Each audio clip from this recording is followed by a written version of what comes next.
So we are about a month away from the start of training camps, and there are still lots of different free agents who have yet to be signed by new teams. So I want to go over the 5 top free agents, I would say the most well-known free agents, who still have yet to sign with new teams.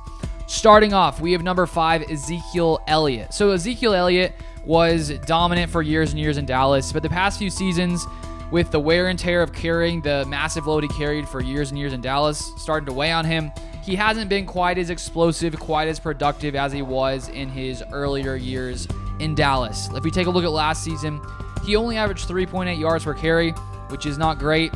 I think he still had around 800 or so rushing yards because the Cowboys still fed him a good amount, but he's not really playing at that level he once used to play at. He's also 28 years old, and as we know, when running backs get into their late 20s, lots of times they sort of fall off that running back cliff where just all of a sudden they just slowly decline and are no longer the backs they once were. You also add in the fact that Dallas has Tony Pollard. They signed him to a franchise tag, $10.9 million. They actually saved $10.9 million by releasing Ezekiel Elliott, freed up lots of cap space, and he is still out there as a free agent. So I do wonder if any team is willing to pay him a somewhat good amount of money. I just think that if you're a GM in the NFL and you see a guy like Ezekiel Elliott, yes, he has that name recognition. Yes, he's still, I'd say, one of the better backs in the last 5 or so years in the NFL, but he's not the guy he once used to be. And I think that if I were a GM, I'd only pay a small amount of money for Ezekiel Elliott just because he has a lot of wear and tear on him, and he's not really as explosive, as I said, as he once was. But Tony Pollard, I think the past couple seasons has been better than Zeke. Last year, he averaged 5.2 yards per carry. So the Cowboys have a solid back there, and we'll see if any team comes in and swoops up Ezekiel Elliott before the 2023 season. Number 4, we have Julio Jones. So Julio Jones, he's had issues the past few seasons staying healthy. In the past 3 years, he hasn't played more than 10 games in any of those seasons. He's dealt with lots of injuries.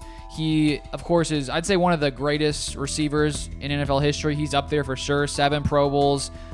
He had 2 seasons where he led the NFL in receiving yards. He was dominant in his time there in Atlanta with Matt Ryan. No doubt one of the best to do it at wide receiver. But he is now 34 years old, and that's just the sad reality about these older players. No matter how great you are, eventually you're no longer going to be as fast as you were. You're no longer going to be as strong as you were. And that player you once were is slowly going to fade as time goes by. It's just a sad reality that happens for any guy, no matter how talented you are, no matter how good you are. And Julio Jones is definitely in the later part of his career, maybe the final stage of his career. He still has yet to sign with a new team.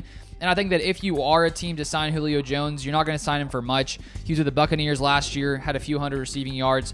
I think only played in 9 or 10 games. So I think a team that wants to sign Julio Jones is a team that maybe they're in a win now kind of situation where they're willing to risk Julio missing some games as long as they have some other talented receivers. If you just want to throw a few $1 million at Julio Jones, maybe he signs and plays one final year. Who knows? Number 3, we have Jarvis Landry. So Jarvis Landry spent last year with the New Orleans Saints, only played in 9 or 10 games, only had a few hundred receiving yards. But from 2015 to 2020, he was the most productive slot receiver in the NFL. Had around like 3,000 to 4,000 yards in the past, from 2015 to 2020. He did sign a 1-year, $3 million deal with the Saints last year. But as I said, didn't stay fully healthy, only had 272 receiving yards. And Jarvis Landry is a little younger than Julio Jones. He's only 30 years old, so I would say he may still have a little bit more left in the tank. The question is he going to struggle with injuries once again? I do think one team that could make sense for Jarvis Landry, which I discussed a few months back on my Packers channel, is the Green Bay Packers, because I think they have a super, super young receiver unit.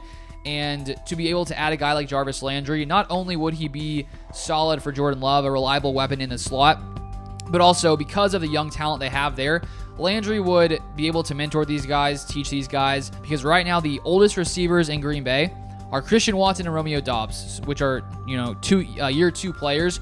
So there's a lack of veteran leadership there, which I don't think it's necessary for the Packers to be successful to have, Landry there. But I do think that he could help. He could help Jordan Love as well if he stays healthy. And the Packers could sign him for maybe $1 or $2 million, and maybe he would agree to it. Then at number 2, we have Dalvin Cook, who was released by the Minnesota Vikings early June. So he's been a free agent for about a month now. And it does look like there are a good amount of teams that are interested. On Sunday, ESPN's reporter Jeremy Fowler did mention that there are teams who have been reaching out.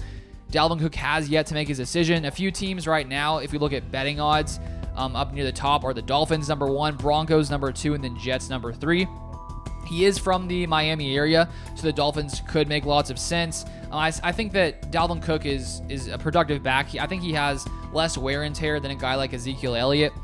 Cook was drafted 1 year later than Zeke in 2017, but has 600 less career carries than Ezekiel Elliott. I think that, the common theme we've really seen this offseason, and it's sort of happened the past few years, is these older running backs who are nearing, their late 20s. Teams are more willing to move off of them before they have to pay them, a lot more money. The Vikings saved like $10 or $11 million by releasing Dalvin Cook. They're sticking with Alexander Mattison.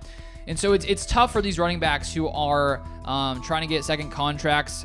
Cook already got that, but guys like Josh Jacobs, Saquon Barkley haven't signed their franchise tags, and they have till July 17th to do so. If not, they either play the season on a 1-year deal, or they sit out, which I think is a bad decision. We saw Le'Veon Bell do that a few years back, and didn't really go well for him, missed out on that money, and then sort of fell off a cliff the next few seasons. So Dalvin Cook, I still think has more left in the tank than a guy like Ezekiel Elliott.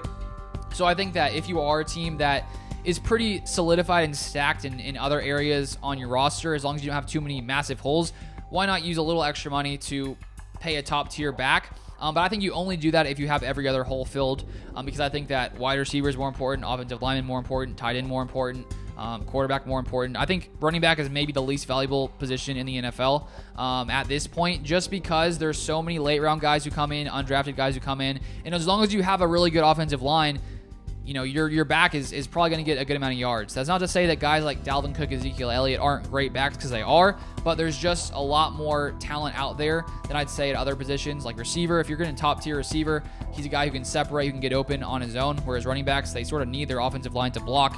If not, you're going to have a tough time no matter how good you are. Then the number 1 free agent is DeAndre Hopkins. He has met with the Titans and the Patriots. Both teams are in desperate need of a receiver. The Titans last year decided to release or trade away A.J. Brown, which I'm honestly still don't get their reasoning. It just didn't seem like a wise move whatsoever. You give the Eagles, a top receiver. You instead draft Treylon Burks, who I think can be a good receiver, but A.J. Brown was playing so well, and the Titans have really fallen off a cliff recently. But I think the Patriots would be, I would like to see Hopkins sign with the Patriots. The main reason is because Mac Jones in his 2 years in New England hasn't really had an elite top tier receiver. Yes, Hopkins is 31 years old. He probably isn't quite the player he once was. I don't think he's really taken a huge step back as of yet. We saw last year he only missed 6 games, or he missed 6 games with his PED suspension, but he still finished the season with 717 yards and 3 touchdowns in the 9 games he did play. So I still think he has a couple years of top tier play, and I would be curious to see what would Mac Jones look like with a receiver like a DeAndre Hopkins, because yes, quarterbacks, have a certain talent level, but I do think when you add a top-tier receiver, you take that ceiling of the quarterback up as well, and I am just curious to see what Mac Jones will look like with DeAndre Hopkins. So Hopkins still hasn't made a decision. It looks like the Titans and Patriots are the 2 top teams right now, because they are the only teams he's actually met with. But if you guys want to stay up to date with all things NFL, I have an NFL newsletter at sidelinescoop.com where I send a morning email every weekday to keep you up to date on all things NFL. So feel free to go to that website, sidelinescoop.com. Thank you so much for watching, and I'll see you guys next time.